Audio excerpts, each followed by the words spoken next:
ഈ നിറഞ്ഞ വേദിയിൽ മനഃസംസ്കാരം എന്ന വിഷയത്തെ കുറിച്ച് ചില കാര്യങ്ങൾ ഉണർത്താനാണ് എന്റെ ലക്ഷ്യം. ഇതര ജീവികളിൽ നിന്നും ഏറെ വ്യത്യസ്തമാണ് മനുഷ്യർ. തിന്നുക, കുടിക്കുക, കുടുംബത്തോട് കൂടുക തുടങ്ങിയ എല്ലാ കാര്യങ്ങളും മനുഷ്യ ഇതര ജീവികളിലുമെല്ലാം ഉണ്ട്.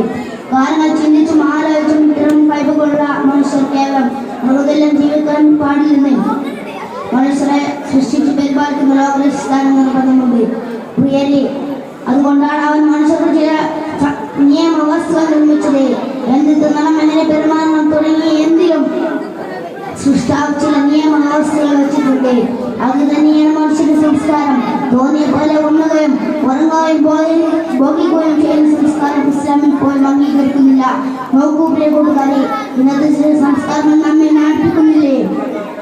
നാൽക്കാലികളെ പോലെ നടന്നു നിന്ന ഒരു കൂട്ടം, താനേത് പെണ്ണെന്ന് എന്ന് തിരിച്ചറിയാതെ വസ്ത്രമാണ് ഞാൻ അങ്ങാടിയിലൂടെ ഉലകുന്ന വേറൊരു കൂട്ടം, വന്യജീവികളെ പോലും നാണിപ്പിക്കുന്ന വിധത്തിൽ തെരുവിൽ കൂത്താടുന്ന വേറൊരു വിഭാഗം.